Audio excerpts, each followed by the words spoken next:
तो हम लोग पढ़ रहे हैं, करें स्टार्ट, ठीक है ना। टेंशन मत लेना है ना, ऐसा कुछ भी नहीं होने वाला, बहुत कुछ समझ में आएगी बात की और कुछ कुछ नहीं भी आएगी, पर नोट जरूर करना क्लास में, जो भी मैं लिखवाऊंगा नोट करना, है ना। फिर आप हाँ, तो हम लोग पढ़ रहे हैं इंडेस 103 बिजनेस कॉम्बिनेशन, और हमने देख लिया है कि भाई बिजनेस कॉम्बिनेशन में 3 बातों की अकाउंटिंग हमें सिखाई जाती है, एक एक्विजिशन ट्रांजैक्शन की, एक रिवर्स एक्विजिशन की, और एक कॉमन कंट्रोल ट्रांजैक्शन की। एक्विजिशन और रिवर्स एक्विजिशन में हमने देखा कि एक्विजिशन मेथड से अकाउंटिंग होती है, और कॉमन कंट्रोल ट्रांजैक्शंस में हमने देखा कि पूलिंग ऑफ इंटरेस्ट मेथड नाम की एक मेथड है, उससे अकाउंटिंग होती है। हमने सारे कॉन्सेप्ट्स क्लियर कर लिए, हमने सारे पॉसिबिलिटीज, मैक्सिमम पॉसिबिलिटीज देख ली, हमने एक्विजिशन मेथड के कई सवाल कर लिए, हमने कंसोलिडेटेड बैलेंस शीट बनाना सीखा, एंट्रीज करना सीखा, हमने रिवर्स इक्वेशन का मतलब समझा, उस पर सवाल अभी हमें करना बाकी, हमने कॉमन कंट्रोल समझा और उसके कुछ क्वेश्चंस भी हमने कर लिए। क्वेश्चंस की बात करें तो अभी तक हमने सिर्फ रिवर्स इक्वेशन पे कोई क्वेश्चन नहीं किया है, बाकी हम क्वेश्चन कर चुके हैं, ठीक है। उसके बाद एक्विजिशन मेथड जो होती है, उसमें खरीदने वाले ने, एक्वायर करने वाले ने कितना कंसिडरेशन पे किया है, ठीक है ना, कंसिडरेशन दिया है, उसमें हमने कैलकुलेशन सीखी, हमने सीखा कि उसमें कितने स्पेशल पॉइंट्स हैं, और कंसिडरेशन जब दोगे तो सामने वाले की औकात यानी नेट वर्थ यानी नेट एसेट के हिसाब से दोगे, ठीक है। तो हमने नेट एसेट कैलकुलेट करना भी सीखा, और उसमें भी जो स्पेशल पॉइंट्स थे वो हमने बात कर ली है। ले देखिए, हम एक तरीके से कह सकते हैं कि एक्विजिशन मेथड हम लोग पूरी तरह कर चुके हैं, और एक कॉम्प्रिहेंसिव, एक बड़ा सवाल हम करने जा रहे हैं। ये स्टडी मटेरियल सामने जो है, ये जो क्वेश्चन आपके सामने इलस्ट्रेशन 40 है, ये सीए की एग्जाम में आया हुआ क्वेश्चन है। डेफिनेटली इस तरह के क्वेश्चंस सीएमए के हमारे स्टडी मटेरियल में भी दिए गए हैं। मुझे ये क्वेश्चन पर्टिकुलरली अच्छा लगता है, इसमें पूरा कॉन्सेप्ट का रिवीजन हो जाता है, एक अच्छा क्वेश्चन माना जाता है। तो ये क्वेश्चन अगर आप करेंगे तो हम समझते हैं कि 99% या 100% ही सीएमए के कॉम्प्रिहेंसिव सवाल आप करने लायक हो जाएंगे, ठीक है। तो इस एक क्वेश्चन को करने से सीएमए मॉड्यूल के हमारे कई सवाल कर पाएंगे हम लोग। आप खुद भी कर सकते हैं, मैं तो करवाऊंगा ही, मेरी मदद के बिना भी कर लेंगे, तो वो एक अच्छी फीलिंग आती है, स्टूडेंट पॉइंट ऑफ व्यू से अच्छा फील होता है जब हमसे हो जाता है। तो ये हम क्वेश्चन कर रहे हैं, balance sheet of professional limited and dynamic limited on 31 March X2 is given. Non current asset से property, plant and equipment, investment भी नॉन करेंट है, इन्वेंट्रीज है, ट्रेड रिसीवेबल है, कैश एंड कैश इक्विवेलेंट है, और अदर असेट्स है। ये inventories के अलावा बाकी असेट्स को कहा गया है फाइनेंशियल असेट्स। और ये हम जानते हैं कि इंडेस पुराने जमाने में तो नॉन करेंट और करंट का क्लासिफिकेशन होता था, लेकिन इंडेस के आने के बाद, या हम इंडेस की बात कर रहे हैं फिलहाल इसलिए कि अब नॉन करेंट और करंट में भी फाइनेंशियल असेट्स और नॉन फाइनेंशियल असेट्स प्रेजेंट करनी पड़ती है। तो यहाँ फाइनेंशियल असेट्स के बारे में डेटर्स हैं, कैश हैं, अदर्स असेट्स दे रखी है, हालांकि असेट्स दे रखी है हमें, क्लासिफिकेशन तो केवल एक प्रेजेंटेशन है। इक्विटी दे रखी है, शेयर कैपिटल है 100 रुपीज का एक शेयर है डायनामिक लिमिटेड का, equity share of 100 each of dynamic limited and ₹10 each of professional limited. Professional का शेयर 10 रुपए का है, डायनामिक का शेयर 100 रुपीज का है। ये बैलेंस शीट लैक्स में दे रखी है, 500 लैक्स, 400 लैक्स। अगर नंबर ऑफ शेयर्स की बात करेंगे तो वो नंबर नॉमिनल वैल्यू से डिवाइड करके निकल जाएगा, ठीक है। तो ये हो गया। उसके बाद नॉन करेंट लाइबिलिटीज है, फाइनेंशियल लाइबिलिटीज में लॉन्ग टर्म बोरोइंग्स है, लॉन्ग टर्म प्रोविजन है, डेफर्ड टैक्स है। मुझे ऐसा भी ध्यान आ रहा है कि इस क्वेश्चन में शायद कोई प्रिंटिंग मिस्टेक है, मैं अभी रिकॉग्नाइज नहीं कर, शायद, मुझे ध्यान नहीं, इतने क्वेश्चंस करते हैं तो इसमें शायद कोई प्रिंटिंग मिस्टेक है, लेकिन मुझे क्वेश्चन कराते कराते शायद वो रियलाइज हो, तो देखेंगे उसको, बाकी ऐसी कोई खास बात है नहीं। Long term borrowings, long term provision, deferred tax यहाँ पे दे रखा है, डेफर्ड टैक्स लाइबिलिटी है, ठीक है। तो ये तो पहले से ही है क्या, ये तो पहले से ही है। और करंट लाइबिलिटीज में फाइनेंशियल लाइबिलिटी और शॉर्ट टर्म बोरोइंग्स और ट्रेड पेबल, मतलब एक सामान्य बैलेंस शीट हमें दे रखी है, और जो मैंने जो प्रिंटिंग एरर की बात की है तो उसमें कोई टेंशन नहीं लेना दिमाग पे, कोई एरर मुझे ऐसी ध्यान आ रही है वो भी शायद कोई कंसेप्चुअल नहीं है, कोई जरा सी अंतर है, मतलब जरा सी कोई एरर हो सकती है, हालांकि अभी हम देखेंगे। अब यहाँ पे एडजस्टमेंट नंबर 1 2 3 ये हमें दे रखे हैं और इसके बाद हमें you are required to prepare opening consolidated balance sheet of professional limited as on 1 April X2 यानी जस्ट अगले दिन, अज्यूमिंग 10% डिस्काउंट रेट। कभी प्रेजेंट वैल्यू फ्यूचर वैल्यू की बातें होंगी तो फ्यूचर वैल्यू को डिस्काउंट करने के लिए पीवी फैक्टर का इस्तेमाल होगा, इसलिए 10% हमें यहाँ पर समझ रेट दे रखी है। और टैक्स रेट भी हमें 30% दे रखी है। तो टैक्स रेट दे रखी है तो कभी हमें डीटीए डीटीएल बनाना पड़ा, डेफर्ड टैक्स एसेट और डेफर्ड टैक्स लायबिलिटी क्रिएट करनी पड़ी इन डेज 12 के हिसाब से, तो 30% की टैक्स रेट हमें ध्यान रखनी पड़ेगी। और इसके बाद जो है यहां पर हम पॉइंट नंबर 1 2 3 पे आते हैं। 14X2 को प्रोफेशनल ने 70% शेयर डायनामिक के खरीद लिए, 70% शेयर डायनामिक के खरीद लिए हैं। तो यहां तक की बात करें तो प्रोफेशनल लिमिटेड एक्वायरर है और डायनामिक लिमिटेड एक्वायरी है, या अभी ऐसे प्राइमा फेसी देखे, लेकिन आपने सीखा है कि जरूरी नहीं है भाई साहब, ठीक है ना, कुछ भी हो सकता है।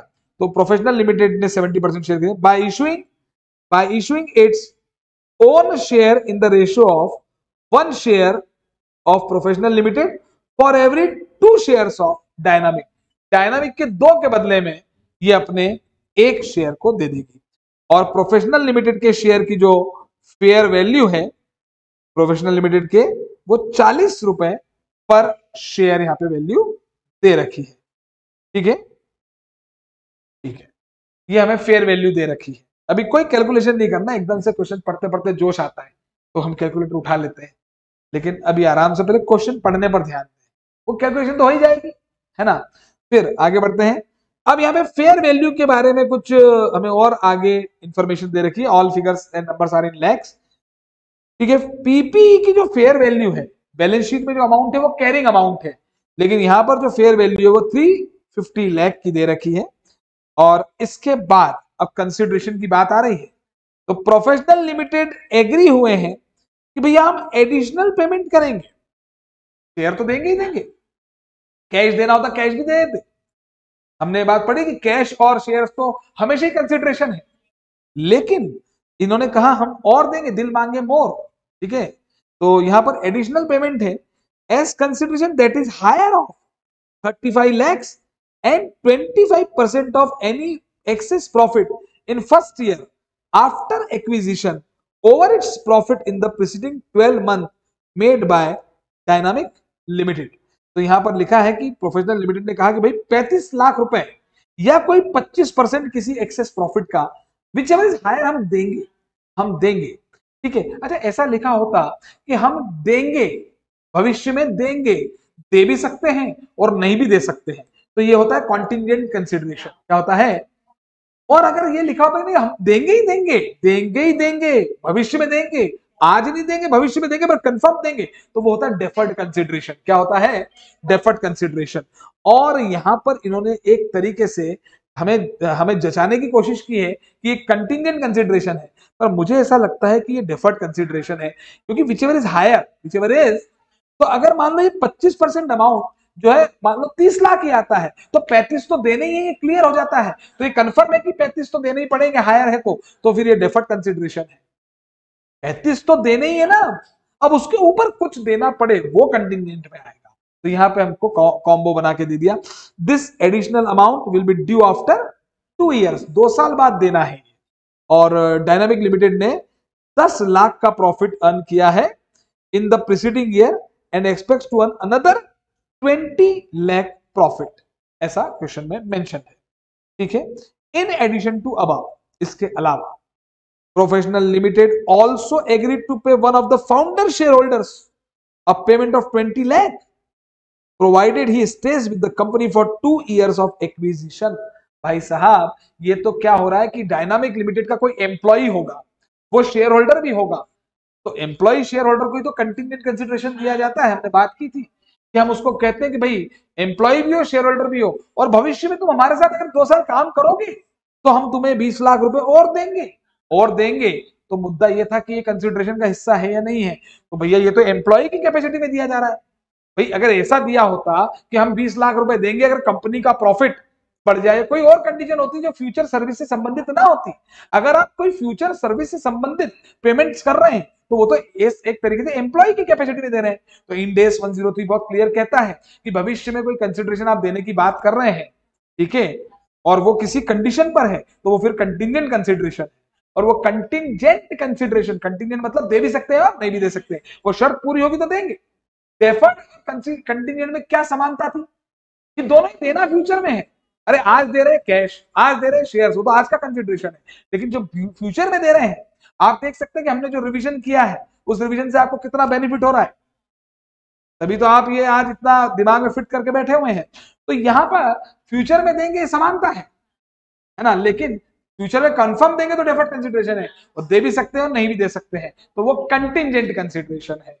तो मुझे तो लगता है साहब ये कंटिंजेंट कंसिडरेशन है कि फ्यूचर में तुम 2 साल रुकोगे तो देंगे वरना नहीं देंगे। तो ये कंटिंजेंट कंसिडरेशन है, कंटिंजेंसी है इसमें। और ये दे इसलिए रहे हैं कि तुम रुको हमारे पास, काम करो, नौकरी करो, तुम शेयर होल्डर होगे, तुम होगे शेयर होल्डर डायनामिक के, पर तुम रुको, काम करो, सर्विस दो। तो फिर ये एम्प्लॉय की कैपेसिटी में दिया जा रहा है। तो जहां तक मैं समझता हूं कि आप भी समझ पा रहे हैं कि ये कंसिडरेशन का पार्ट नहीं है। इसकी कोई दूसरी, जब ये देंगे तो इसकी नॉर्मल अकाउंटिंग होगी जिसे एम्प्लॉय को पेमेंट करते हैं।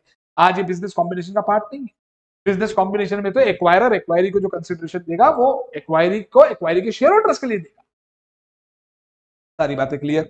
उसके बाद ये लो साहब, वो आ गया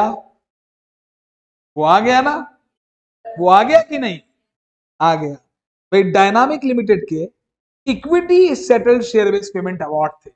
ये डायनामिक क्या थी, कंपनी है। डायनामिक बंद नहीं हुई है, डायनामिक कंपनी पहले भी थी अभी भी है। बस डायनामिक के शेयर होल्डर्स मान लो आप लोग थे, तो मैं आया और मैंने आपसे शेयर खरीद लिए 70%। तो अब प्रोफेशनल भी है, डायनामिक भी है, लेकिन डायनामिक लिमिटेड अभी भी पर कंट्रोल किसका आ गया, प्रोफेशनल का, अगर हम ऐसी बात करें तो। ठीक है, आगे बढ़े। तो यहां पर डायनामिक लिमिटेड ने कोई शेयर बेस्ड पेमेंट अवार्ड की बात कर रखी थी। मतलब डायनामिक लिमिटेड ने अपने एम्प्लॉय, इस बिजनेस कॉम्बिनेशन के पहले, इस एक्विजिशन के पहले डायनामिक लिमिटेड ने बोल रखा था अपने एम्प्लॉयज से कि हम आपको शेयर्स देंगे, हम आपको ESOP शेयर बेस्ड पेमेंट, हम आपको equity settled share based payment देंगे, मतलब भविष्य में उनको शेयर मिलने वाले हैं। तो मैंने आपको बताया था कि भाई इंड AS 102 एप्लीकेबल होता है। और जो इसको कहा ओरिजिनल अवार्ड, क्या कहा, original award, which was replaced by new awards issued by professional limited. Professional limited ने देखो क्या बोला उन एम्प्लॉइज को कि भाई आज से हम इसको डायनामिक को खरीद रहे हैं, हमारा कंट्रोल आ गया है, आज से हम जो बोलेंगे वही होगा, तुम हमारे एम्प्लॉई हो, हम काम करा रहे हैं तुमसे, प्रोफेशनल में करो या डायनामिक में करो, काम तो हमारे लिए कर रहे हो। तो ये शेयर डायनामिक ने इशू नहीं करेगी, अब ये प्रोफेशनल इशू करेगी। जरूरी है क्या, नहीं जरूरी नहीं है। हो सकता है कि प्रोफेशनल लिमिटेड बोल देता डायनामिक लिमिटेड के शेयर खरीदते वक्त कि भाई साहब ये फालतू बात मेरे से मत करना, ये तुमने जो ESOP के नाटक कर रखे हैं ना, ये तुम ही जानना, तुम ही इशू करते रहना, मैं नहीं दूंगा कोई शेयर अपने पास से, भी हो सकता था। ठीक है, और ये भी हो सकता था कि भाई अभी अभी नहीं कह सकता मैं कुछ, अभी मेरे को नहीं मालूम, दे भी सकता हूं नहीं भी दे सकता हूं, ऑप्शनल रिप्लेसमेंट भी हो सकता था, नो रिप्लेसमेंट भी हो सकता था, पर इस सवाल में है मैंडेटरी रिप्लेसमेंट। इसमें तो प्रोफेशनल ने कह दिया सुनो, तुम ऐसा अपने आप को अकेला मत समझो, मैं तुम्हारी वो लाइबिलिटी लेने को तैयार हूं, मेरे शेयर इशू करूंगा, टेंशन मत लो तुम। तो न्यू अवार्ड आ जाएंगे भाई। और ओरिजिनल टर्म्स के हिसाब से वेस्टिंग पीरियड 4 साल था, 4 साल था, और अभी तक 2 साल बीत चुके हैं। मतलब आज से 2 साल पहले डायनामिक ने अपने शेयर होल्डर्स को वादा किया था कि हम एम्प्लॉइज को वादा किया था कि आपको शेयर्स देंगे सस्ते में, फ्री में, ESOP शेयर बेस्ड पेमेंट। तो 2 साल बीत चुके हैं और 2 साल अब हो गए हैं, तो बचे हुए दो, अगर ये कॉम्बिनेशन नहीं होता तो 2 साल ही और ये कहानी चलती। लेकिन साहब अब जो रिप्लेसमेंट अवार्ड है, डायनामिक प्रोफेशनल ने कहा हम अपने शेयर्स दे देंगे, हम अपने शेयर्स दे देंगे, हम अपने शेयर्स दे देंगे। तो नए लोग, नई दुनिया, नया ट्रांजेक्शन, नया घर, नए रिश्तेदार, सब कुछ नया नया होगा ना, नया मालिक, ठीक है ना। तो उस केस में कई बार कंडीशंस बदलती हैं, कंडीशंस बदलती हैं। तो बोला साहब एक काम करो ना, reduce to 1 year from the acquisition date, 1 year from the acquisition date, मतलब 2 साल थे, 2 साल और बचे थे, वैसे 4 थे, लेकिन यहां पर रिड्यूस कर दिया 1 ईयर, मतलब वो 2 साल के बाद अब 1 ही साल रह गया, 3 साल हो गए हैं। और द फेयर वैल्यू, अब ये जो अवार्ड है, 2 अवार्ड हो गए, पुराना जो दे रखा था वो है ना, तो उसकी जो फेयर वैल्यू कितनी है, 5 लाख की फेयर वैल्यू कितनी है, 5 लाख उसकी फेयर वैल्यू है। लेकिन अब जो नई कंपनी है, जो प्रोफेशनल है, उसने बोला साहब, उसने कंडीशन चेंज कर दिया, अरे करो काम यार, मैं प्रोफेशनल लिमिटेड बड़ी कंपनी हूं, 8 लाख कितना कर दिया, तो ओरिजिनल अवार्ड और रिप्लेसमेंट अवार्ड मतलब न्यू अवार्ड जो नई कंपनी देगी, मतलब पहले उनको 5 लाख जो शेयर मिलने वाले थे 5 लाख वर्थ थे, लेकिन ये अब नए अवार्ड 8 लाख के हैं, ऐसा लिखा है। और कोई लॉ सूट पेंडिंग चल रहा है, ठीक है, वो कोई कस्टमर था who made a claim of 50 lakh और उसकी फेयर वैल्यू कितनी है, 5 लाख की फेयर वैल्यू कितनी है, 5 लाख। कोई केस पेंडिंग चल रहा था, इसका डायनामिक का 50 लाख का कोई केस है, लेकिन 50 लाख नहीं देने पड़ेंगे, देने कुछ 5 लाख पड़ेंगे, इसी अनुमानित फेयर वैल्यू उसकी है, ठीक है। मैनेजमेंट को लगता है कि 5 लाख की लाइबिलिटी आएगी, ये कंटिंजेंट लाइबिलिटी है, क्या है ये, तो फिर हमें ये सोचना पड़ेगा कि भाई ये कंसिडरेशन में लेंगे, नेट असेट में लेंगे, उसका थोड़ा सा ध्यान रखना, ठीक है। तो यहां पर ये क्वेश्चन एक बार क्लियर है आपको, तो क्वेश्चन हो गया। अब हमें जो है इस क्वेश्चन को सॉल्व करना है,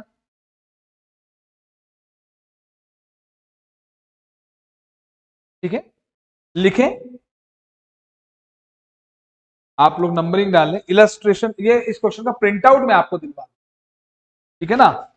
इस क्वेश्चन में एक चेंज मैं करवा दूं अगर आप बोलें तो, आप टेंशन मत लो, खैर ये आपका मैटर नहीं है, ये पूरी तरह मेरा मैटर है।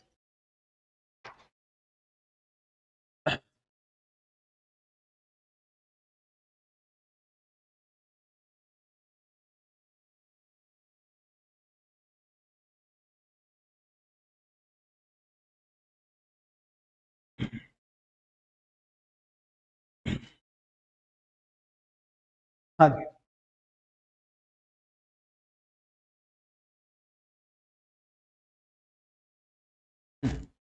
बढ़े आगे, बहुत ही सिंपल बातें, कोई खास बात है नहीं, ठीक है ना। आपके मॉड्यूल में भी वैसे इस तरह का क्वेश्चन होना तो चाहिए, हमारे मॉड्यूल में मतलब सीए में, खैर चलो छोड़ो, एक बार चाहे तो इस क्वेश्चन को देख लें आप, क्वेश्चन का प्रिंट आउट आप ले लेना, मैं दिलवा दूंगा आपको, सॉल्यूशन तो हम अभी कर ही रहे हैं, प्रोफेशनल लिमिटेड और डायनामिक। चलिए स्टार्ट करें।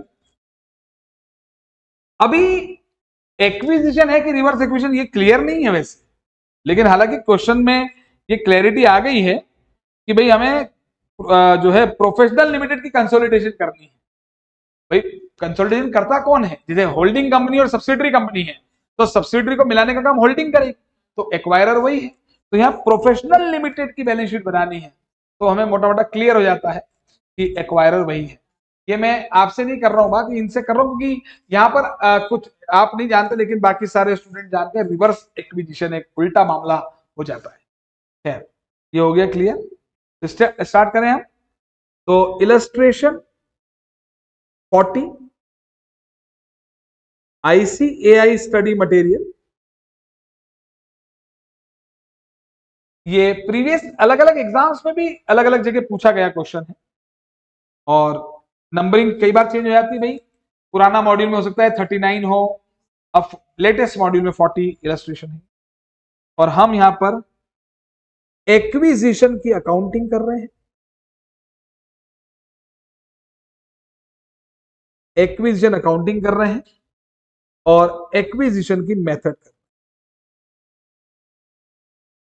देखिए मेरे लिए क्वेश्चन क्यों आसान हो जाता है, क्योंकि मैं मतलब 50 बार, हम इस टीचर और स्टूडेंट में ये डिफरेंस आ जाता है, हम तो 50 बार इस तरह के और इस क्वेश्चन को कर चुके हैं, हम 50 बार प्रैक्टिकल लाइफ में बिजनेस कॉम्बिनेशन देख चुके हैं और कंसिडरेशन निकाल चुके हैं, तो हमारे लिए बहुत आसान हो जाती है हर चीज, प्रैक्टिस में मैक्स से मैन परफेक्ट वाली बात है।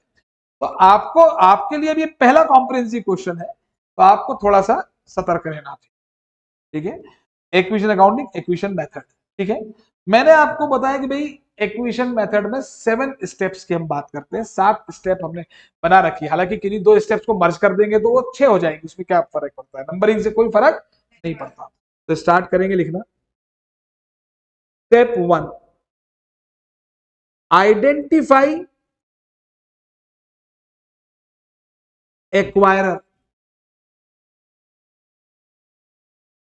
तो जब न्यू एंटिटी फॉर्म होती है या न्यू एंटिटी फॉर्म नहीं होती है, क्लियर, एक कंपनी थी, बी एक कंपनी थी, दोनों बंद हो गए, ए बी बन गई, ये न्यू एंटिटी फॉर्म हुई। एक कंपनी थी, उसने बी को खरीद लिया, बी खत्म हो गई, लेकिन ये तो पहले से थी, कोई न्यू एंटिटी बनी नहीं। ए ने बी के शेयर होल्डर से जाके बी के शेयर खरीद लिए, तो ए भी थी, बी भी थी, बी बंद भी नहीं हुई और कोई न्यू एंटिटी नहीं बनी। तो हमने सीखा था कि एक्वायरर कौन है पता लगाने के लिए हमें देखना चाहिए कि भाई न्यू एंटिटी बनी या नहीं बनी। और अगर आपने कंसिडरेशन कैश में दिया है, किसमें दिया है, तो फिर न्यू एंटिटी बने ना बने उससे कोई फर्क नहीं पड़ता, जो पैसे देगा, पैसे देगा वो एक्वायरर है, वो क्या है, एक्वायरर। लेकिन अगर शेयर्स देता है, क्या देता है, तो फिर हमें चेक करना पड़ेगा न्यू एंटिटी बनी है या नहीं बनी है। इस सवाल में नहीं बनी है, प्रोफेशनल पहले ही थी, डायनामिक भी पहले से थी, कोई नई एंटिटी नहीं बनाई है आपने। तो मैंने आपको, ये वही केस आ गया। तो हमें क्या करना पड़ता है यहां पर, प्री बिजनेस कॉम्बिनेशन का परसेंटेज और पोस्ट बिजनेस कॉम्बिनेशन का परसेंटेज निकालना पड़ता है लीगल एक्वायरर का, लीगल एक्वायरर का। मैं पूरा एक्सप्लेन करते चलूंगा। लीगल एक्वायरर वो होता है लीगली जिसने खरीदा, तो लीगल एक्वायरर है प्रोफेशनल लिमिटेड। क्या है, प्रोफेशनल लिमिटेड। और लीगली एक्वायर कौन हुआ है, डायनामिक लिमिटेड, तो वो कहलाएगा लीगल एक्वायरी। तो यहां पर मैं कहूंगा इस सवाल में लीगल एक्वायरर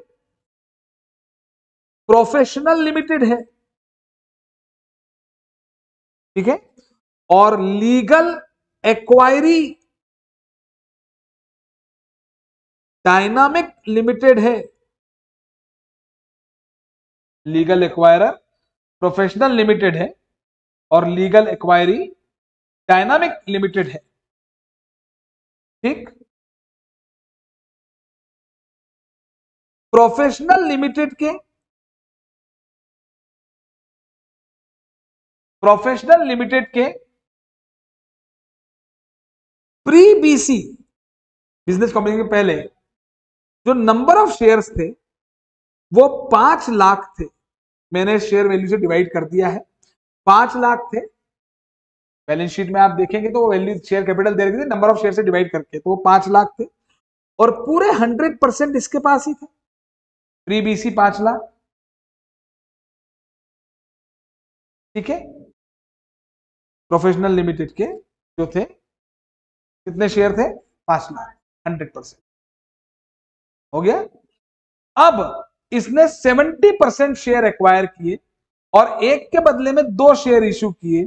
जरा हाँ वो देख लेते हैं, डायनामिक के 2 के बदले में अपना 1। हाँ तो ये कैसे, डायनामिक का देखना पड़ेगा ना हमें। यहाँ पे डायनामिक के 4 लाख शेयर्स थे, डायनामिक के कितने शेयर्स थे, 4 लाख शेयर्स, 4 लाख में लैक्स में ही चलूंगा एक्चुअली, ठीक है। इसमें से पूरे शेयर ले लिए क्या, नहीं, 70% शेयर लिए, है ना। तो ये 2.8 लाख शेयर्स हो गए और उसके 2 के बदले में अपना 1, तो इंटू 1/2 यानी ये 1.4 लाख शेयर्स इशूड किए। लिखना है, लिखते जाएं साथ साथ, issued by professional and dynamic.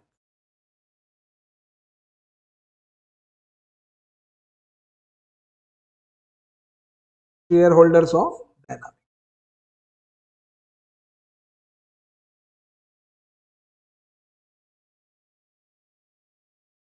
Professional limited के 5 लाख शेयर्स थे पहले,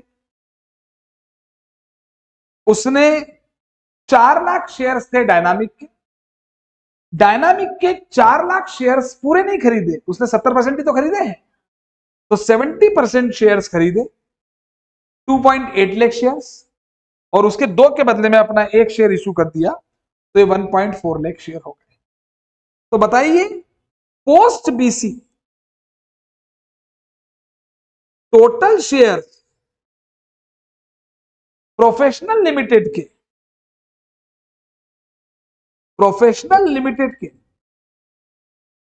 क्या 6.4 लाख हो गए? भाई 5 लाख शेयर पहले थे और 1.4 शेयर इसने और इशू कर दी, हाँ या ना? 5 लाख शेयर पहले थे और 1.4 लाख शेयर और इशू कर दी। तो इस बिजनेस कॉम्बिनेशन के बाद जो है प्रोफेशनल की टोटल शेयर कैपिटल नंबर में 6.4 लाख हो जाएगी, ठीक है, 6.4 लाख हो जाएगी। तो अब जो है प्रोफेशनल लिमिटेड के पास पहले तो पूरे 5 के 5 इनके पास थे, 100% थे, लेकिन अब तो नए शेयर्स भी आ गए, घर में नए मेहमान आ गए, वो तो भैया जैसे मान लीजिए पिताजी की प्रॉपर्टी में अकेले ही हूं, सब मेरा है, अब 2 हो जाएंगे तो बटेगा, 3 हो जाएंगे तो और बटेगा। तो पहले तो 5 लाख का मेरा 100% था, मैं लीगल एक्वायरर था, मेरे पास मेरे 100% शेयर थे। अब 5 डिवाइडेड बाय 6.4 इंटू 100, ये पोस्ट बीसी का परसेंट आ रहा है, हाँ जी, 125%। ये कैलकुलेशन जनरली मालूम बुक्स में करते नहीं है, वो बोलते हैं कि भाई लिख ही देते हैं कि एक्विजिशन है, लिख ही देते हैं कि वो रिवर्स एक्विजिशन है ना। तो भाई pre BC, post BC, legal acquirer कौन था मुझे ये बता दें आप। लीगली कब किसने किसको खरीदा था? प्रोफेशनल ने डायनामिक। तो प्रोफेशनल ने डायनामिक को खरीदा था, उसके पास बिजनेस कॉम्बिनेशन के पहले 100% शेयर थे अपने प्रोफेशनल लिमिटेड के। जो शेयर, मान लीजिए आप सब प्रोफेशनल लिमिटेड के शेयर होल्डर हैं, 100% आपका है, ठीक है, लेकिन आपने क्या करा, किसी और कंपनी के शेयर्स खरीद लिए, प्रोफेशनल लिमिटेड ने डायनामिक के शेयर्स खरीद लिए 70%, ठीक है ना। हम सब मान लीजिए इधर डायनामिक के शेयर होल्डर है, हमारे 70% शेयर ले लिए, और आपकी कंपनी अब और शेयर इशू कर रही है, तो वो भी, वो जो डायनामिक के शेयर होल्डर है वो प्रोफेशनल के शेयर होल्डर बन गए, है कि नहीं? तो आपके साथ पहले तो आप लोग खाने वाले थे, अब तो बहुत और लोग आ गए ना। तो भाई साहब ये 78.125% है, लेकिन ये बात क्लियर हो गई कि अभी भी 78% के लगभग है। तो यार legal acquirer is equal to accounting acquirer, accounting acquirer. जो लीगल एक्वायरर था वही अकाउंटिंग एक्वायरर है, जो लीगल एक्वायरर था वही अकाउंटिंग एक्वायरर है, इसीलिए ये एक्विजिशन का केस। क्लियर? अब आप भी सुने जरा ध्यान से, ठीक है, यहां पे कि ये देख के समझ में आता है कि उसके 2 के बदले में हमारा 1। अब तेरे 2 ले आना, हमारा अकेले ही काफी है। ताकतवर कौन दिख रहा है? प्रोफेशनल। बात तो यही है। अगर ऐसा होता कि उसके 1 के बदले में इनको अपने 2 देने पड़ते, ठीक है, तो परसेंट चेंज हो जाता, यहां से फिर 1 कितने इशू हो जाते बताना यार, 2.8 से 5.6 हो जाते। तो 5 तो उनके पास थे बेचारों के पास, प्रोफेशनल वालों के पास, आप सब प्रोफेशनल के शेयर होल्डर है, आपके पास 5 लाख शेयर है, 2.8 लाख शेयर के बदले में नए शेयर होल्डर को 5.6 देते थे, तो टोटल 10.6 हो जाता, और 10.6 में आपके पास तो 5 ही है, कहने को आपने उनको खरीदा है, और 10.6 में से 5 आपके पास और 5.6 उनके पास है, तो 50% के ऊपर तो उनके पास है। तो लीगली तो ये दिख रहा था कि प्रोफेशनल ने डायनामिक को खरीदा, लेकिन असलियत तो ये है कि डायनामिक का कंट्रोल आ गया है। ये रिवर्स एक्विजिशन क्या है? ये इसमें कंट्रोल लीगल एक्वायरी के पास कंट्रोल आ गया, तो dynamic accounting point of view से एक्वायरर कहलाएगा। तो लीगल एक्वायरर और अकाउंटिंग एक्वायरर जब सेम होते हैं तो वो एक्विजिशन होता है। लेकिन जो लीगल एक्वायर होता है वो अकाउंटिंग के पॉइंट ऑफ व्यू से एक्वायर मान लिया जाएगा, तो फिर वो रिवर्स एक्विजिशन का केस। यहां रिवर्स नहीं, ये क्लियरिटी आ जाए, ठीक है ना। अरे नई बहू आई, कंट्रोल है साहब, हमारे कंट्रोल अटेंशन नहीं अभी। नई बहू आई, अब नई बहू ने आते से ही रंग दिखा दिए, चाबियां ले ली, ठीक है, फिर कंट्रोल ही चेंज हो गया ना, रिवर्स एक्विजिशन हो गया है कि नहीं। तो ये बात यहां तक क्लियर हो जाती है आपकी। अब हम चूंकि देखिए मेरे पास सवाल में अब आपको बार बार हम लोग जाएंगे नहीं, तो इसीलिए आपको मैंने बता दिया, तो मैं कैलकुलेशंस करा दूंगा, फिर इस क्वेश्चन को मैं जब आपको दे दूंगा तो आप इसको रिवाइज करें, ठीक है ना। अब हमारी स्टेप 2 होती है आइडेंटिफाई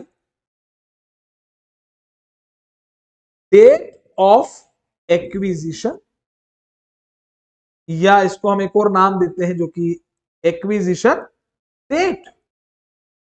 हाँ जी, इसमें कोई झगड़ा नहीं है, ठीक है। सवाल मेरे पास सामने से भी गायब है, आपके सामने से भी गायब है, लेकिन मैंने मेरे पास सवाल रख रखा है। भाई मुझे तो आपको कराना ही है ना, तो मुझे आपको सवाल, मेरे पास सवाल होना चाहिए, वरना वो क्या होगा, बार बार वो ऊपर नीचे करने में जो है समय चला जाए, तो बहुत बड़ा दिक्कत वाला मैटर हो जाता है कभी कभी। हाँ जी, तो इसमें तो कोई लफड़ा ही नहीं है। 14x2, हालांकि हमने इसमें भी कहानियां पढ़ी हैं, हालांकि हमने इसमें भी कहानियां पढ़ी हैं, तो लेकिन यहां कोई कहानी है ही नहीं। 14x2 जो है वो हमारी एक्विजिशन डेट है, यहां सवाल में साफ ही दे रखा था इस दिन एक्वायर की है। तो ये स्टेप 1 होती है आइडेंटिफाई एक्वायरर, स्टेप 2 होती है आइडेंटिफाई एक्विजिशन डेट। अब आती है step 3, calculate net assets of acquiree on DOA date of acquisition. Date of acquisition वाले दिन हमें देखना चाहिए जो डायनामिक लिमिटेड है उसकी औकात, वर्थ, नेट एसेट, और वर्थ भी उसकी आज की वैल्यू, बुक वैल्यू से क्या मतलब मुझे, मैं आज खरीद रहा हूं उसे तो आज की वर्थ निकालूंगा, at fair value, at fair value. मुझे लिस्ट ऑफ नेट एसेट तैयार करनी होगी यहां पर, और यहां पर मुझे एक बात ध्यान रखना पड़ेगा, मैंने इसमें भी 2 स्टेप्स आपको बताई थी, ए और बी पॉइंट्स मैंने कहा था, लेकिन considering DTA DTL as per Ind AS 12, ये ध्यान रखना मुझे होगा, ठीक है। तो मुझे नेट एसेट की लिस्ट यहां पर बनानी पड़ेगी, ठीक है, नेट एसेट की लिस्ट बनानी पड़ेगी, एक बात। तो अब पहले मैं एक बात यहां पे करना चाहूंगा, मुझे देख के तो कैसे बताएंगे, हाँ मैं थोड़ा सा यहां दिखाई देता हूं। पीपीई जो थी डायनामिक की वो 500 थी, देखा है, हाँ एक मिनट, मैं वही तो दिखा रहा हूं, और इसकी फेयर वैल्यू 350 है, क्या है ये 350। अच्छा यहाँ लिखा नहीं किसकी फेयर वैल्यू, तो मानूंगा मैं पीपी भाई एक्वायरी की फेयर वैल्यू चाहिए तो वही दी होगी, है ना, तो 350 की है, क्लियर। तो यहां पर हम पहले डीटी डिटेल जो पुराने हैं वो तो अपनी जगह है, बिजनेस कॉम्बिनेशन पे भी बात करते हैं, तो ये लेक्चर जो लोग देख रहे हैं सुनेंगे, हो सकता है किसी का इंडेस 12 ना पढ़ा हो, तो इंडेस 12 की अगर हम बात करें तो मैं थोड़ा सा डिस्कस करूंगा जरा सा, जिन्होंने इंडेस 12 नहीं पढ़ा है, ठीक है, वो थोड़ा सा यहाँ पे सुने केवल पहले एक बार, ठीक है। इंडेस 12 का बेसिक्स में आपको एक बेसिक की क्लास ले लूंगा ताकि वो भी क्लैरिटी आ जाए, ठीक है। तो ध्यान से सुने, यहां पर मुझे बताइए,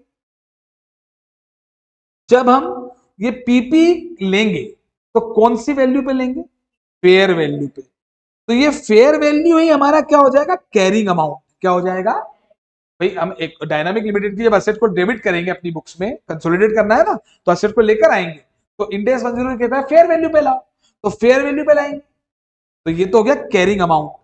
सुनना ध्यान से, ये भी क्या था, कैरिंग अमाउंट, क्या था, तो पहले कैरिंग अमाउंट क्या था 500, लेकिन अब कैरिंग अमाउंट फेयर वैल्यू हो जाएगी 350।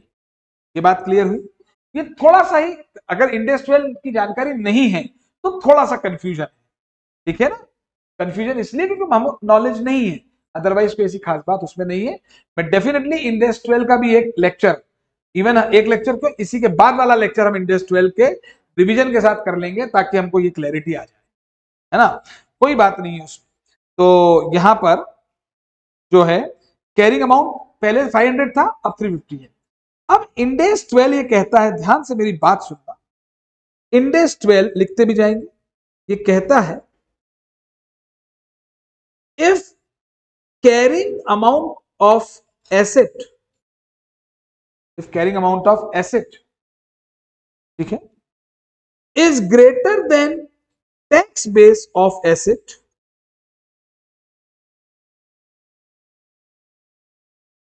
TBN tax base, create DTL. मैं इंडेस 12 के कुछ रूल लिखवा रहा हूं। If carrying amount of asset less than tax base of asset, create DTA. और in case of liability, in case of liability reverse above, reverse of above. मैंने आपको मालूम पूरा इंडेस 12 3 लाइन में लिखवा दी। तो जिन्होंने नहीं पढ़ा है इंडेस 12 उनको अभी इतनी चिंता नहीं करनी, उनको सिर्फ थोड़ा सा याद रखना पड़ेगा, ठीक है? डेफिनेटली अगले ही लेक्चर में, इनफैक्ट कल के ही लेक्चर में हम इंडेस 12 के बारे में एक बेसिक गाइडलाइन में आपको दूंगा, ठीक है? इतना तो पता है आपको, अकाउंटिंग प्रॉफिट अलग होता है, टैक्सेबल प्रॉफिट अलग होता है, ठीक है? और उनपे accounting profit, accounting concept, accounting convention, accounting principle के, अकाउंटिंग स्टैंडर्ड्स के हिसाब से निकाला जाता है। इनकम टैक्स का प्रॉफिट सेक्शन 28 से 44 के हिसाब से निकाला, इनकम टैक्स एक्ट के हिसाब से निकाला जाता है।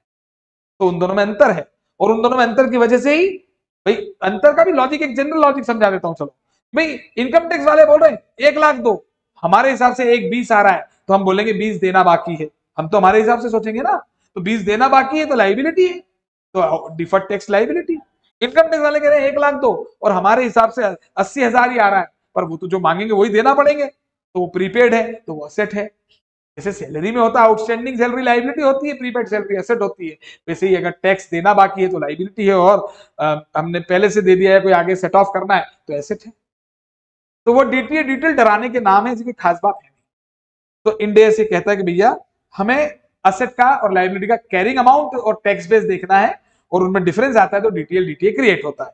तो ये जिन्होंने इंडेस 12 नहीं पढ़ा वो इसको ध्यान रख लेंगे, इतनी सी बात, कोई बहुत बड़ी बात नहीं है। और कल एक लेक्चर ले लूंगा, बेसिक लेक्चर इंडेस 12 का, क्योंकि इस क्लास में कई लोगों ने इंडेस 12 पढ़ लिया है, कईयों ने नहीं पढ़ा है, तो वो एक डिफरेंस क्रिएट। तो आप भी अपने आप को अकेला ना समझे, इंडेस 12 तो कईयों ने नहीं पढ़ा, ठीक है? तो ये खैर बात आ गई है ना, ये क्लियर हो गया यहाँ पे। अब मेरी बात समझेंगे, यहाँ पर कैरिंग अमाउंट क्या था 500, कैरिंग अमाउंट क्या है 350, ठीक है? कैरिंग अमाउंट, तो ये सवाल, ये केस असेट का है, पीपीई, तो सीए ऑफ पीपीई कितना है बोले? आज आज आज 350। बिजनेस कॉम्बिनेशन चल रहा है, पहले से क्या मतलब मुझे? अब जो मैं एंट्री करता हूं एक्विजिशन वाली, उसमें तो रुपीज 350 से डेबिट होगी ना पीपीई, तो सीए ऑफ पीपीई 350, पुरानी 500 से कोई मतलब ही नहीं रहता है, तो अभी भी नहीं है, ठीक है? अब मैं जो कहने जा रहा हूं उसके ऊपर जरा गौर करना, मैं उदाहरण ले रहा हूं। ये 500 कैसे आया बैलेंस शीट? माना कि शायद वो 800 रुपए की पीपीई होगी और 300 का डेप्रिसिएशन लग गया होगा, तो 500 आ गया। माना कि वो 800 की पीपीई थी, पर इनकम टैक्स वालों ने डेप्रिसिएशन 300 नहीं दिया, इनकम टैक्स का डेप्रिसिएशन सेक्शन 32 से चलता है, वो अलग हो सकता है। अकाउंटिंग में डेप्रिसिएशन एसएलएम डब्ल्यूडीवी दोनों से चलता है, प्रोडक्शन यूनिट मेथड होती है, लेकिन इनकम टैक्स बहुत अलग चलता है। इनकम टैक्स बहुत भयंकर है भाई साहब, वहां WD भी चलती है, वो भी ब्लॉक ऑफ एसेट का कंसेप्ट चलता है। और यहाँ तो 3 महीने में एसेट है तो 3/12, 2 महीने है तो 2/12।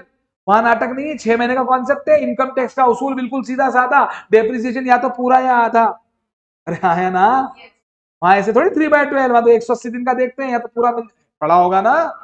तो भैया अकाउंटिंग प्रॉफिट अलग, इनकम टैक्स का प्रॉफिट अलग, दोनों में डिफरेंस के कई सारे कारण, लेकिन एक कारण, बड़ा कारण डेप्रिसिएशन, और डेप्रिसिएशन एक कारण है। तो मान लो इन्होंने 200 ही डेप्रिसिएशन लगाया अकाउंट्स टैक्स में, तो फिर टैक्स बेस क्या है? 600।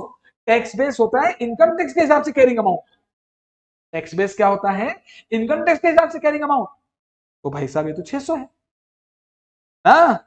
तो कैरिंग अमाउंट अलग, टैक्स बेस अलग। अलग मतलब not equal to, not equal to मतलब ग्रेटर और लेस, है ना। तो यहां पे टैक्स बेस अलग हो सकता था, यहां पे टैक्स बेस अलग, लेकिन सवाल में टैक्स बेस दिया ही नहीं है। तो मैं मानूंगा कि इनकम टैक्स का डेप्रिसिएशन भी क्या रहा होगा? 300 ही। इनकम टैक्स का डेप्रिसिएशन भी क्या रहा होगा? तो ये वैल्यू इनकम टैक्स के हिसाब से भी कितनी है? 500। अकाउंट्स का कैरिंग अमाउंट 500 पुराना वाला, अकाउंट्स का टैक्स बेस 500 पुराना वाला, इसलिए उस पर कोई डिटेल नहीं था। अगर कोई बैलेंस शीट में डिटेल होगा भी तो कोई दूसरे आइटम से होगा, डेप्रिसिएशन से नहीं होगा, पीपी से नहीं होगा। समझ रहे हैं क्या बात को? तो कैरिंग अमाउंट पहले कितना? 500। टैक्स बेस पहले कितना? 500। इसलिए कोई डिटेल की बात नहीं। लेकिन अब कैरिंग अमाउंट कितना और टैक्स बेस ऑफ पीपीई पहले कितना था? पहले कितना था? हाँ तो अभी भी 500 ही रहेगा, क्योंकि इनकम टैक्स वाले ये डाउन फेयर वैल्यू देखते ही नहीं। इनकम टैक्स वाले फेयर वैल्यू कहां देखते हैं? कोई रिवैल्यूएशन का कॉन्सेप्ट इनकम टैक्स में आता है क्या? कैसे डाउनवर्ड रिवैल्यू कर लो, अपवर्ड मानते ही नहीं है वो। Is this clear? तो अब CA of asset is less than TB of asset, हाँ या ना? तो फिर क्या है ये? टीटीएल क्रिएट होगा। डिफरेंस बोलना 150 इंटू 30%, ये 45 के डेफर्ड टैक्स लाइबिलिटी और आ जाएगी।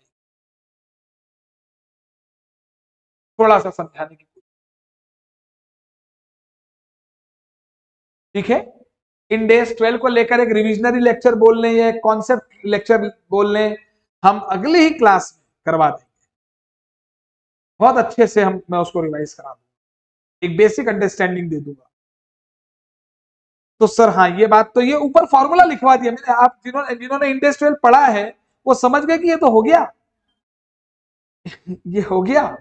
लेकिन मैं पूरे एग्जाम्पल के साथ करवाऊंगा, मैं बताऊंगा कि किस तरीके से अप्रोच लेनी है। आ गया? तो डिटेल क्रिएट होगी सीए ऑफ असेट। अब बाकी कोई असेट और लायबिलिटी की फेयर वैल्यू नहीं दे रहे, तो जो टैक्स बेस था वही कैरिंग अमाउंट है, वही फेयर वैल्यू है, वही टैक्स बेस, लफड़ा खत्म हो गया। लेकिन एक और है, एक ऐसी लायबिलिटी है इस सवाल में जो कि ऊपर बैलेंस शीट में है ही नहीं, मतलब 0, और नीचे 5 लाख उसकी वैल्यू दे रखी है। लॉ सूट चल रहा था ना, तो भैया carrying amount of liability, contingent liability nil, nil. अरे 5 लाख लेंगे ना, अरे 5 लाख लेंगे, वो लाइबिलिटी की वैल्यू 5 लाख है तो 5 लाख लेंगे ना भी, जब हम एंट्रीज पास करेंगे, जब एक्वायरी की असेट्स लाइबिलिटी को अपनी बुक्स में लेकर आएंगे, असेट डेबिट टू लाइबिलिटी, तो उसमें 5 लाख आएगा, लाइबिलिटी 5 लाख। और टैक्स बेस, इनकम टैक्स वाले गंदी बातें नहीं करते, कंटिंजेंट, जो कंटिंजेंट लाइबिलिटी नाम का कोई शब्द इनकम टैक्स में नहीं है, तो फिर ये हो गया निल। तो CA of liability 5 lakh is greater than tax base of liability जो कि निल है। तो ऊपर वाला फॉर्मूला देखें, रिवर्स बनेगा भैया। नहीं, यहां क्या लिखा था? असेट में तो डीटीएल था, तो अब यहाँ रिवर्स, लाइबिलिटी में रिवर्स होता है, क्या होता है? अच्छा कई लोग बोले सर क्यों लाइबिलिटी में रिवर्स क्यों होता है? वो डाउट इंडेस 12 का है, छोड़िए, बचपन से लेकर आज तक जो असेट के साथ हुआ उसका उल्टा ही तो लायबिलिटी के साथ होता है। ये तो कॉमन सेंस तो मालूम है ना। अरे एसेट बढ़ती है तो डेबिट, लायबिलिटी बढ़ती है तो क्रेडिट, तो मालूम है। तो रिवर्स ट्रीटमेंट, तो क्या क्रिएट होगा, क्रिएट डीटीए, डीटीए क्रिएट होगा और 5 लाख पे, डिफरेंस 5 लाख ही तो है, 5 लाख और 0 का डिफरेंस 5 लाख है, 30% 1.5 लाख।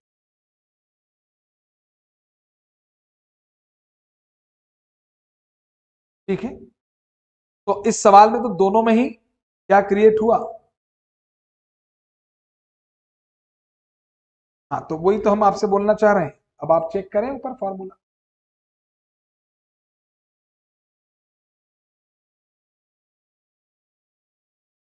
सीए ऑफ, ये देखिए मैंने लिखा था डिटेल में, तो आपका कंसंट्रेशन लेवल देख रहा हूं। सीए ऊपर फॉर्मूला देखिए और डिटेल डिटेल बताइए। हाँ सही क्या है बताएं। सीए ऑफ पीपी क्या है? तो आना चाहिए था ना, जब फॉर्मूला ऊपर लिखा है तो। यहाँ क्या लिखा है, क्या आएगा, वापस से बोल देता हूं। कैरिंग अमाउंट कितना है, ये आपकी गलती नहीं है, डाउट आते हैं, ये गलतियां करते हैं। कैरिंग अमाउंट कितना था, अरे कैरिंग अमाउंट क्या था 350, और टैक्स बेस कितना है, तो carrying amount of asset is less than D, तो लिखा तो वही है, देखो आप। अब ऊपर फॉर्मूले में देखो ना क्या है, देखो तो सही, आप देखना पड़ेगा आपको। Carrying amount of asset is less than tax base में मैंने क्या लिखवाया हुआ है, तो फिर आपको बताना चाहिए ना डीटीए आएगा। ये लो, हालांकि डीटीए डीटीएल आता तो नेट ऑफ हो जाता वो। ठीक है, मैं वापस से बोल देता हूं। ठीक है, कंफ्यूजन आपको आया नहीं, मैंने क्रिएट किया हुआ है कंफ्यूजन। कॉन्फिडेंस इसलिए मिला क्योंकि इंडस्ट्रियल पढ़ा नहीं है ना। ठीक है, वापस से, अब 1 मिनट के लिए वापस समराइज कर, इंडेस 12 क्या कहता है, अगर यहां देख लें सामने लिखा हुआ है, कैरिंग अमाउंट ऑफ असेट अगर टैक्स बेस से ज्यादा है तो क्या क्रिएट किया जाता है, कैरिंग अमाउंट ऑफ असेट अगर टैक्स बेस से कम है तो क्या क्रिएट किया जाता है, डीटी। ये लिखा तो यही है ना, और लायबिलिटी में रिवर्स, बस। तो कैरिंग अमाउंट ऑफ असेट क्या है बताएं, टैक्स बेस से कम है, तो फिर जो डिफरेंस था 150 इंटू, सब कुछ सही किया हुआ है, वहां डीटीए आए एज पर द फॉर्मूला जो मैंने अभी आपको याद कराया है। ठीक है, और कैरिंग अमाउंट ऑफ लायबिलिटी में रिवर्स था, तो carrying amount of liability greater than tax base of liability, reverse ही तो आ रहा है, लायबिलिटी रिवर्स है। तो कैरिंग अमाउंट ऑफ लायबिलिटी मतलब असेट के केस में ग्रेटर वाले में क्या है, डीटीएल है ना, तो लायबिलिटी में ग्रेटर वाले में डीटी ही तो होगा। मैं ये बताना चाह रहा हूं मेरे दोस्तों कि टोटल डीटीए क्या आएगा, 45 प्लस 1.5 इज इक्वल टू 46.5। मैं ये चाहता हूं, ऐसा हो सकता था कि दोनों ही डीटीएल आ जाते, दो ही आइटम है क्योंकि अभी तो आइटम 10 हो सकते थे भाई, डिफरेंस के कारण 10 हो सकते थे, तो दोनों ही डीटीए आ जाते, दोनों ही डीटीएल आ जाते, कोई डीटीएल डीटीए तो नेट ऑफ हो जाता। नहीं करना है नेट ऑफ, तो असेट को अलग लिखो, लायबिलिटी को अलग। क्लियर। तो जिन लोगों ने इंडेस 12 नहीं पढ़ा है उनको क्या दिमाग में पिक्चर रखना है कि किसी भी एसेट का कैरिंग अमाउंट अगर उसके टैक्स बेस से ज्यादा होता है तो डीटीएल क्रिएट होता है, और कम होता है तो डीटीए क्रिएट होता है, और लायबिलिटी के केस में रिवर्स होता है। इतना तो याद रख सकते हैं, बस वही किया है मैंने। टैक्स बेस क्या होता है, इनकम टैक्स के हिसाब से कैरिंग अमाउंट, और अगर वो नहीं दे रखा है कुछ भी तो जो आपका बुक्स अकाउंट का कैरिंग अमाउंट है वही टैक्स का रहेगा। क्लियर। और फेयर वैल्यू चेंजेस को इनमें इनकम टैक्स में कोई जगह नहीं है। क्लियर। तो तमाम सबूतों और गवाहों को मद्देनजर रखते हुए यह अदालत इस फैसले पर पहुंची है कि आपने जो नेट एसेट एक्वायर की है अब उसकी लिस्ट बन जाएगी। क्या बनेगी जरा देखें, नेट एसेट्स लिखें of acquiree on DOA at FV, यही तो पढ़ते आए हम। चलो अब यहां पर मैं आपको वैसे इस सवाल में दिखा चुका हूं एक बार, पर चूंकि मैं लिखवाऊंगा तो आप मेरे पे इतना भरोसा करेंगे कि जो सवाल में मैं वही लिखवाऊंगा, है ना। मैं अलग तो लिखवाऊंगा नहीं, कुछ लिखवा भी नहीं सकता, गलत है वो। तो मेरे साथ साथ लिखेंगे पीपीई एक्वायरी की कितनी है 350। बाकी किसी भी एसेट में कोई चेंज नहीं था, तो मैं ऊपर as it is balance sheet values ले रहा हूं। लिखे इन्वेस्टमेंट थे, वो इन्वेस्टमेंट थे 100 के 100। इन्वेंट्रीज वो थे 150 के। Trade receivable investment 100। ये किसके ले रहे हैं अपन, डायनामिक है ना। ट्रेड रिसीवेबल थे 300 के। ट्रेड रिसीवेबल 300 के। कैश और कैश इक्विवेलेंट जो थे 100 के थे। अदर एसेट्स भी कुछ यहां दे रखी थी बैलेंस शीट में, इन सब की बुक वैल्यू जो थी वही फेयर वैल्यू है, इसलिए इनके ऊपर कोई डिटेल आया भी नहीं। 230 और हमने डेफर्ड टैक्स असेट जो कैलकुलेट किया 46.5। ये हमने सीखा। ये पहला सवाल है जिसमें टैक्स रेट आई है और इसीलिए डीटीएल का कॉन्सेप्ट आ गया। ठीक। और इसके बाद अच्छा मेरे मन में एक चीज और थी, मैं आज इंडेक्स 12 की ही क्लास लेने का सोच रहा था कि आपको वो रिवाइज करा दूं, और उसमें क्या लिंक टूट जाता है आपका रिदम। अभी रिवीजन कंप्लीट हुआ है तो एक सवाल होना बहुत जरूरी है। ठीक है, तो मैंने आपको आज एक गाइडलाइन दे दी इंडेक्स 12 की। अगली क्लास में हम इंडेक्स 12 को पूरा खोल के रख देंगे, मतलब कॉन्सेप्चुअल। और जिन लोगों का इंडेक्स पढ़ा हुआ ही नहीं है तो वो तो जब क्लास में रेगुलर बैच में होगा तो होगा ही होगा। ठीक है, खैर तो ये फिर 46.5 आ गया। सारी एसेट्स बढ़ गई डेबिट। टू लाइबिलिटीज में देखें, टू लाइबिलिटी एंट्री नहीं कर रहे। हाँ, ये टोटल लगाते हैं यहाँ पे एक बार 1276.5। अब लाइबिलिटीज में एक तो लॉन्ग टर्म बोरोइंग्स था, लॉन्ग टीबी, ये 200 था। एक लॉन्ग टीपी था, लॉन्ग टर्म प्रोविजन है बैलेंस शीट में 70 के। अच्छा, ऑलरेडी बैलेंस शीट में डीटीएल थी डेफर्ड टैक्स लायबिलिटी, वो 35 है। ठीक है, उसके बाद कुछ शॉर्ट टर्म बोरोइंग्स हैं वो 150 है। कुछ ट्रेड पेएबल है, टी पेएबल, वो 200 है और बैलेंस शीट में नहीं थी और एक्विजिशन के टाइम पर वो लायबिलिटी आई है। ठीक है ना, और हम एज्यूम करते हैं कि वो प्रोबेबल है। और वो जो केसेस थे याद है ना आपको, कौन सी कंटीजेंट लायबिलिटी लेना है कौन सी नहीं लेना है बताया था। हम अज्यूम कर लेते हैं कि भाई वो कंटीजेंट लायबिलिटी कंसिडरेशन का पार्ट है, हम पढ़ चुके हैं वो सारी कहानियां। वो 5 है, तो इसका एक बार टोटल लगा दे 270 305 670 आ रहा है क्या, चेक करना। 660 कर देते हैं बी, और ए माइनस बी से मुझे नेट एसेट्स बता दें। 1276.5 माइनस 660 616.5 270 150 35 150 200 और 5 200 लॉन्ग टर्म बोरोइंग्स। क्वेश्चन एक बार चेक कर लें, ये 1276 सही है क्या? एक एक वैल्यू चेक कर लेते हैं क्वेश्चन से। हाँ, एक बार चेक करिए जरा। PPE 350, investment 100, inventory 150, trade receivable 300, cash in cash equivalent 100 और अदर असेट्स 230। ये लिया है आपने, यही वैल्यूज है। और लाइबिलिटीज में long term borrowings, long term provisions, deferred tax liability 35 और short term borrowing 150, trade payable कितना लिखा मैंने, नहीं 300 लो, 300 ले, मैं गलत ले रहा हूं। हाँ, वो मुझे ध्यान था कुछ ना कुछ एरर है प्रिंटिंग में, कह रहा था ना कहीं ना कहीं, तो वो शायद करेक्ट हो गई हो। अपने को 300 है तो 300 लेंगे। अभी कितना आएगा 760 आ जाएगा और इसीलिए आ गया 500। ठीक है, तो स्टेप 1 एक्वायर पहचानो, स्टेप 2 एक्विजिशन डेट निकालो, स्टेप 3 नेट एसेट कैलकुलेट करो।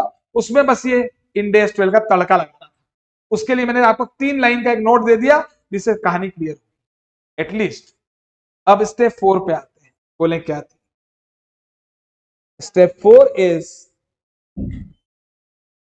Consideration transfer. कंसिडरेशन ट्रांसफर्ड ये लिखेंगे। और कंसिडरेशन ट्रांसफर्ड जो है, कंसिडरेशन ट्रांसफर्ड जो है उसमें हम अपने तरीके से लेंगे। हो सकता है सवाल में सब कुछ दिया हो या कोई चीजें ना हो, तो हम एक एक करके बात करते हैं। एक कॉलम में पर्टिकुलर्स का बनाता हूं, एक कॉलम में अमाउंट का बनाता हूं। जरा लिखें, ठीक है। क्या कोई कैश दिया? नहीं। क्या शेयर्स इशूड किए? हाँ, ये ना, हाँ ये कि नहीं? याद है 1.4 लाख किए थे और प्रोफेशनल अपने शेयर इशू कर रहा है, तो वो इंटू 40 का है, दे रखी थी फेयर वैल्यू। तो ये कितना हो गया भाई? 1.4 इंटू 40, 56। ये लैक्स में चल रहा है सारा कहानी, है ना। तो ये 56 लैक्स हो गया शेयर इशूड। आगे बढ़े। अब नेक्स्ट इज कंटिंजेंट कंसिडरेशन आता है। कंटिंजेंट कंसिडरेशन, इसमें शेयर होल्डर की कैपेसिटी भी आती है, याद आया? और एम्प्लॉय की कैपेसिटी आती है। आपने मतलब ये होता है एम्प्लॉय शेयर होल्डर के लिए, तो एम्प्लॉय की कैपेसिटी में आपने कुछ दिया, तो कुछ दिया है वो 20 लाख है, हाँ, पर वो गिवन तो है, बट यहां नहीं आएगा, एम्प्लॉय कैपेसिटी वाला नहीं आएगा ना। और शेयर होल्डर की कैपेसिटी में तो कुछ दिया है क्या? जरा देखें कौन सा।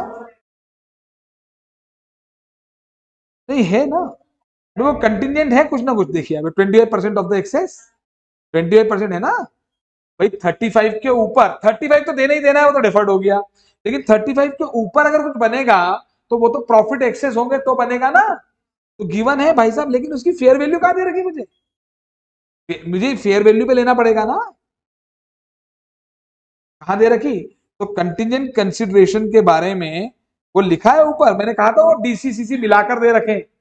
तो contingent consideration share holder capacity में है, इन्फो में तो है, वो इन्फो गिवन है उसकी भी कुछ, लेकिन FV नॉट गिवन, मुझे उसकी कोई फेयर वैल्यू नहीं दे रखी। ठीक है, मैं फिर बता दूं, एम्प्लॉय की कैपेसिटी में अगर आप कुछ देते हो कंटिजेंट कंसिडरेशन, तो वो तो आता ही नहीं। शेयर होल्डर कैपेसिटी में आप दोगे तो उसकी फेयर वैल्यू चाहिएगी ना, वो कुछ दिया नहीं है तो मतलब नहीं है उसका, कुछ उसमें कहानी नहीं है। अच्छा, डेफर्ड कंसिडरेशन कंफर्म वाला होता है ना, तो डेफर्ड कंसिडरेशन में एक बात कंफर्म थी कि 35 लाख रुपए देंगे। 35 लाख आज से 2 साल बाद देंगे, तो आज से 2 साल बाद 35 है, तो 1 डिवाइडेड बाय 1.1, 0.9090 इक्वल टू दबाए 0.8264 इसकी प्रेजेंट वैल्यू फैक्टर आता है। आई थिंक ये पीवी फैक्टर कैलकुलेट करना आते हैं, प्रेजेंट वैल्यू निकालना आती है, आती है। 10% से निकल जाएगी, ठीक है। कितना आ रहा है बोलिए?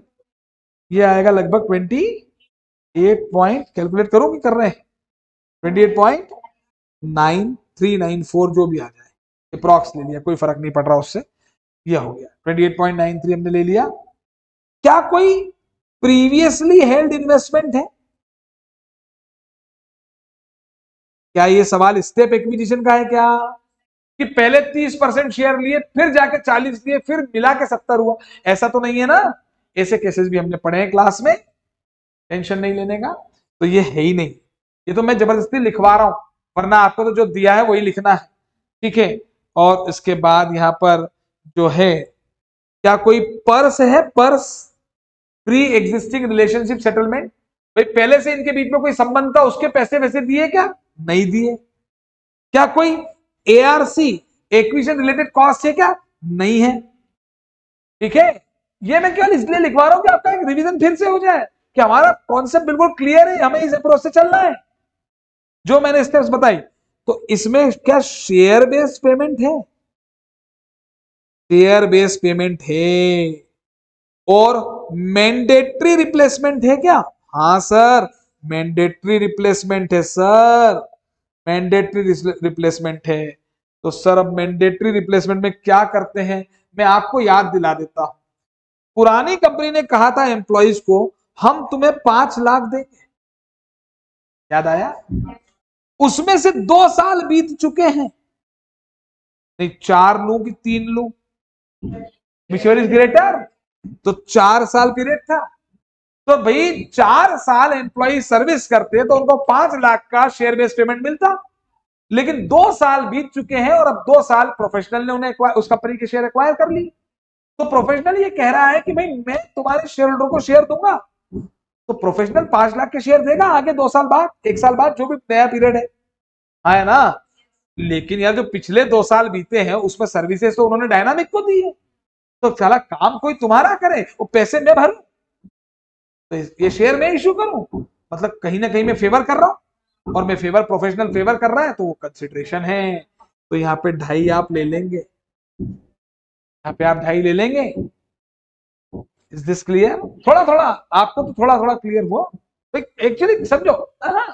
ऐसे नहीं, स्टूडेंट बन के पढ़ोगे तो कभी डाउट ही रहेगा, और थोड़ा प्रोफेशनल बन के पढ़ोगे तो डाउट किस बात का? अरे यार कंसिडरेशन है, बाजार से कुछ भी खरीदोगे उसके बदले में जो भी दोगे कंसिडरेशन है, कंसिडरेशन है कि नहीं? तो अगले 2 साल की सर्विस तो अगले 2 साल में मिलेगी, तो वो तो पोस्ट बिजनेस कॉम्बिनेशन हो जाएगा। आज तक की वैल्यू क्या है उसकी? 2 लाख, 2.5 लाख। कहां दिक्कत आ रही है? ठीक है। अरे मैंने आपसे कुछ खरीदा, मैंने आपको घड़ी दे दी, तो 10,000 की घड़ी है मान लो, तो 10,000 कंसिडरेशन। मैंने पेन दे दिया, 2,000 का पेन है, कंसिडरेशन है। मैंने अंगूठी उतार के दे दी, 1 लाख की अंगूठी, कंसिडरेशन है। मैंने शेयर दे दिए, कंसिडरेशन है। मैं किसी भी नाम से दूंगा, कंसिडरेशन है। कंसिडरेशन का मतलब ही होता है जो तूने दिया, तो तूने मतलब कौन? एक्वायरर। सिंपल सी बात है। अब इनका जोड़ लगा देते हैं, 87.43, 87.43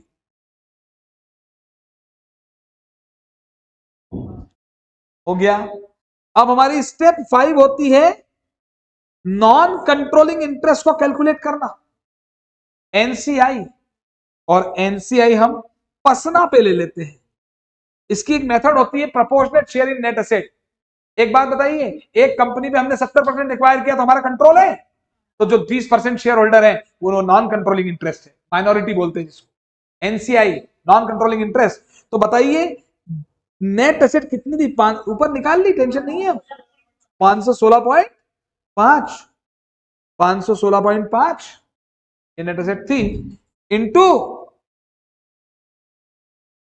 30% बोले 154 ये जो है हमारी आ जाती है क्या? Non controlling interest.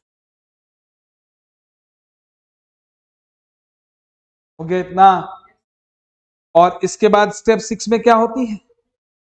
गुड, या तो गुडविल आती है या गेन ऑन बार्गेन परचेज, जिसको हम कैपिटल रिजर्व बोलते थे। ये भी सिंपल है, एक कॉन्सेप्ट क्लियर होगा कि कोई बिजनेस एक्वायर किया, 100 रुपए की वर्थ थी, 110 दिए तो 10 रुपए जो एक्स्ट्रा पेमेंट है वो गुडविल है, 100 के 90 दिए तो हमारा फायदा है, वो कैपिटल रिजर्व है। उसको इंडेक्स 103 में बोला गेन ऑन बार्गेन परचेज। इसका मैंने फॉर्मूला दिया है आपको, फॉर्मूला अपन बाद में लगा लेंगे। और स्टेप 7 में क्या होती है बताइए? स्टेप 7 में होती है एट बिजनेस कॉम्बिनेशन की डेट पे कंसोलिडेशन करने की कंसोलिडेटेड बुक्स में एंट्रीज क्या होगी? एंट्रीज। ठीक, तो मैं क्या यहां पर नेट असेट अभी सीधे डेबिट कर दूं 516.5? इसकी जगह में क्या कर सकता था एंट्री में बताओ? वो जो ऊपर पूरा स्टेटमेंट है, PPE account debit, investment account debit, inventory debit, अरे डायनामिक लिमिटेड की बैलेंस शीट को प्रोफेशनल से मर्ज करके बनाना है ना, तो डायनामिक लिमिटेड की सारी एसेट लायबिलिटी मेरी बुक्स में आनी चाहिए कि नहीं? हाँ, तो पीपी डेबिट, ये वाला investment debit, inventory debit, trade receivable debit, cash debit, other asset debit, DTA debit. तब होगा ना debit. To long term borrowing, long term provision, to deferred tax liability, to short term borrowing, to trade payable, to contingent liability. इन सबका मैंने एक साथ कर दिया और ये बड़ी एंट्री होती, ठीक है ना। एक हम बचपन में सिंपल एंट्री पढ़ते थे जिसमें एक डेबिट और एक क्रेडिट होता था। फिर हमने सीखी कंपाउंड एंट्री, तो सारा ज्यादा से ज्यादा 2 अकाउंट डेबिट, 2 क्रेडिट, 3 डेबिट ऐसे आ जाते। ये ढेर सारे डेबिट और ढेर सारी क्रेडिट, ये कंपाउंड एंट्री नहीं है, ये भयंकर कंपाउंड एंट्री है। क्या है ये? भयंकर कंपाउंड एंट्री। मैंने इसको शॉर्ट कर दिया, नेट एसेट डेबिट 516। लेकिन क्या पूरी नेट एसेट मेरी है? नहीं साहब, 2 एनसीआई माइनॉरिटी इंटरेस्ट लायबिलिटी होता है, 30% वैल्यू बताएं कितनी आएगी? 154.95।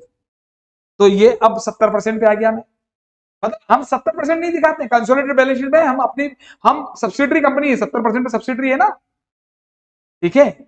बिजनेस कॉम्बिनेशन क्या बताता है? इंड AS 103 यही तो बताता है कि पहली बार कंसोलिडेटेड बैलेंस शीट कैसे बनेगी। बिजनेस कॉम्बिनेशन इंड AS 103 क्या बताता है कि पहली बार कंसोलिडेटेड बैलेंस शीट कैसे बनेगी। प्रोफेशनल पेरेंट कंपनी बन गई, सब्सिडरी कंपनी कौन सी हो गई? डायनामिक लिमिटेड, उसने एक्वायर कर लिया, 70% कंट्रोल आ गया। तो पहली बार जब कंसोलिडेशन होगा वो कैसे होगा? तो कैसे क्या होगा? हम उसकी एसेट सारी आएगी, उसकी लायबिलिटी सारी आएगी, पर सारी हमारी थोड़ी है, उसका 30% हमें किसी और को देना है। तो एनसीआई नाम की लायबिलिटी क्रिएट हो जाएगी। हो गया। और ये टू कंसिडरेशन कितना? अच्छा, ये कंसिडरेशन हमने 100% के लिए दिया है, 70% के लिए? 70% के लिए। तो ये आएगा कितना? 80, क्या आया था? 87.43। तो 87.43 हमने दिया। तो इसको एनालाइज करना है। आप देखें कि हमने 516 माइनस 154.95, इसके बदले में इतनी नेट एसेट हमारी, इसके बदले में 87.43 दिए, तो शायद बहुत कम दिए। कम दिए तो फायदा हुआ, ये इस क्रेडिट में आ रहा होगा, GOBP account, gain on bargain purchase. इसको कैपिटल रिजर्व भी बोल सकते हैं। इंड AS 103 में इसका नाम है बार्गेन परचेज गेन। कितना? 274 पॉइंट, ये कंसिडरेशन। और अगर अब मैं आपसे पूछूं कि स्टेप 7 की, जो मैंने 6 की कैलकुलेशन इग्नोर करवाई थी, वो एंट्री से क्लियर हो जाती है। Consideration, net asset debit minus consideration plus NC, minus consideration minus NCI, ये वो एक साथ ले लेंगे प्लस। अरे डेबिट में क्रेडिट माइनस होगा ना, और क्या। डेबिट में डेबिट प्लस, डेबिट में क्रेडिट माइनस, क्रेडिट में क्रेडिट प्लस, क्रेडिट में डेबिट माइनस, यही होता है। तो फिर नेट, यहां ऊपर में फॉर्मूला भी लिखवा दो, नेट एसेट, ये जीओबीपी आ रहा है चूंकि मेरा, नेगेटिव फिगर गुडविल आ जाता। नेट एसेट माइनस क्या बोले?